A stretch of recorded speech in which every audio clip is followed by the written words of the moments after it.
ஓம் அகத்தீசாய நமக. ஓம் அகத்தீசாய நமக. ஓம் ஸ்ரீ அகஸ்தீசாய நமக. அனைவருக்கும் வணக்கம். அகத்தியர் அதிர்ஷ்ட ஜோதிடத்தில் நம்ம இந்த பதிவில் ரொம்ப முக்கியமான ஒரு விஷயத்தை பார்க்கலாம். பிரச்சனைகள் மனுஷனுக்கு அன்றாடம் வரக்கூடியது. அதை எப்படிலாம் நிவர்த்தி பண்ணலாம், என்னெல்லாம் பண்ணலான்னு யோசித்து நம்ம அதுக்கு உண்டான வழியை தேடி நிறைய கஷ்டப்படுறோம். அதுக்கு உண்டான முயற்சிகள், அதாவது பல முயற்சிகள். ஒன்று ஸ்பிரிச்சுவலாக என்ன பரிகாரம் பண்ணால் அந்த பிரச்சனை சால்வ் ஆகும்னு ஒரு விதம். அதுக்கப்புறம் யார்கிட்ட போய் பேசினா எப்படிலாம் அந்த பிரச்சனையை தீர்க்கலான்னு இன்னொரு விதம். அப்புறம் டாக்டர்கிட்ட, மருத்துவர்கிட்ட போனாக்கா உடம்பு பிரச்சனையை தீர்க்கலாம் எப்படின்றது இன்னொரு விதம். இந்த மாதிரி பிரச்சனைகளே வாழ்க்கையில் அன்றாட அதுக்குள்ளேயே நம்ம வாழ்ந்துட்டு இருக்கோம். ஸோ இப்படிப்பட்ட பிரச்சனைகள்லாம் எதனால் வருது, ஏன் வருது, அதாவது நம்மளுடைய கர்மாவா, நம்மளுடைய டைமா அப்படின்னு ஒரு சில நேரம் யோசிக்க வேண்டிய சூழ்நிலையும் ஏற்படுது. அப்போ நம்ம ஜாதகத்தையும் எடுத்துகிட்டு போயிட்டு ஜோசியர்கிட்டலாம் காட்டுறோம். அவரும் பல விஷயத்த சொல்கிறார். உடம்பு இதனால் வருது, அது இதனால் வருது, இது அதனால் வருதுன்னு நிறைய விஷயத்த சொல்கிறார். ஸோ இது நம்ம கோவிலுக்கு போகிறோம், டாக்டர்கிட்ட போகிறோம், பல பிரச்சனையை கோர்ட்டு கேஸுன்னு போய் தீர்த்துக்கிறோம். நிறைய விஷயங்களை நம்ம பிரச்சனைக்குள்ளே வாழ்ந்துட்டுருக்கோம். அதுலேயும் சந்தோஷம், துக்கம் எல்லாமே சேர்ந்துருக்கு நம்ம வாழ்க்கை. ஸோ இப்படி ஒரு சில பிரச்சனைகள்லாம் சீக்கிரமாக தீர்க்கணும், நமக்கு இன்னும் வேகமாக ஏதாவது பண்ணணும், நாள் கடத்தக்கூடாது, ஒரு சில விஷயங்கள்லாம் முடியறதுக்கே ப்ராசஸ் ஆகிறதுக்கு ரொம்ப லேட்டாக இருக்குது. இப்படிப்பட்ட பிரச்சனைகள்லாம் தீர்க்கறதுக்கு என்ன பண்ணலாம், ஏது பண்ணலான்னா, நம்ம நிறைய விஷயங்கள் அதிதேவதைகள், உபதேவதைகள் இப்படிலாம் நம்ம கேள்விப்பட்டிருப்போம்.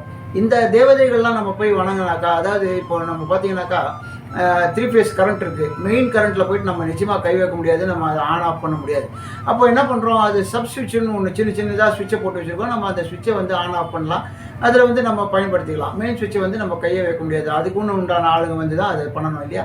அந்த மாதிரி நம்ம சப் ஸ்விட்ச், இந்த சின்ன சுவிட்சு, சின்ன விஷயங்கள்லாம் நம்ம பண்ணாலே, அந்த அதிதேவதைகள், உபதேவதைகள் இவங்களெல்லாம் வணங்கினாலே நிச்சயமாக நமக்கு சீக்கிரமாக நம்மளோட கோரிக்கைகள்லாம் நிறைவேறணும், நம்மளோட பிரச்சனைகள்லாம் சால்வ் ஆகும்.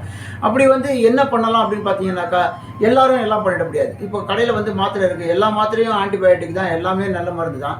அதனால் எல்லாருமே எல்லா மாத்திரையும் எடுத்து போட்டுற முடியுமானா நிச்சயமாக முடியாது. நம்ம உடம்புக்கு என்ன மாத்திரை, நம்ம உடம்புக்கு என்ன எம்ஜி, என்ன விஷயங்கள் தாங்கும் அப்படின்றது பார்த்து தான் டாக்டர் நமக்கு கொடுப்பார் இல்லையா. அது மாதிரி இப்போ எல்லா பரிகாரமும் எல்லாரும் பண்ணிட முடியாது. அது மாதிரி பார்த்தீங்கன்னா, நம்மளுடைய ஒவ்வொருத்தருக்கும் பிறந்த நட்சத்திரம்னு ஒன்று இருக்குது.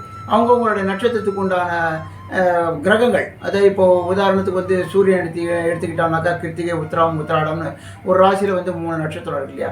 அந்த மாதிரி சூரியனுக்கு ஒரு 3 நட்சத்திரம், சந்திரனுக்கு ஒரு 3 நட்சத்திரம்னு ஒவ்வொருத்தரும் பிரிச்சிருக்காங்க. அதில் இப்போ பார்த்தீங்கன்னா, இந்த நட்சத்திரத்துக்கு உண்டான பூதங்கள், கணங்கள், வேதாளங்கள்னு சொல்கிறோம். அந்த வேதாளங்கள்லாம் நிறைய பேருக்கு தெரியறதுக்கு வாய்ப்பே இல்லை.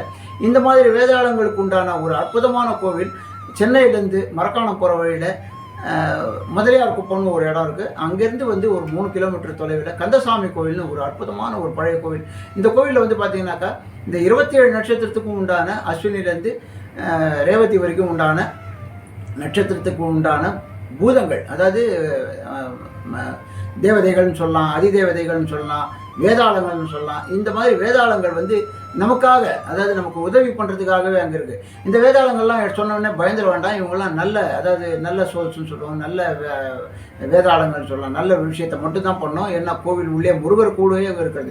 இவங்கெல்லாம் இப்போ பூதகணங்கள்னு சொல்கிறோம் இல்லையா. சிவனுக்கு கூடவே இருக்கிறது பூதகணங்கள். அந்த மாதிரி முருகனுக்கு இங்கே அதிதேவதைகளாக இந்த பூதகணங்கள், வேதாளங்கள், 27 வேதாளங்கள் இருக்குது. ஒரு நட்சத்திரத்துக்கும் ஒரு வேதாளம்.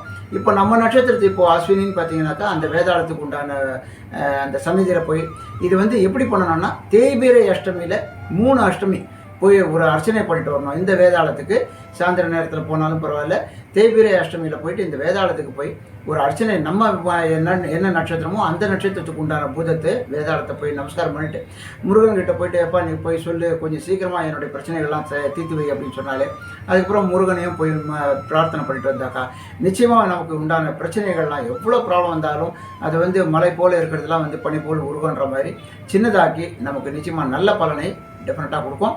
இதை நிச்சயமாக நம்ம பயன்படுத்திக்கலாம். இந்த கோவிலுக்கு போகலாம், நிறைய பிரச்சனைகள் தீர்த்துக்கலாம்.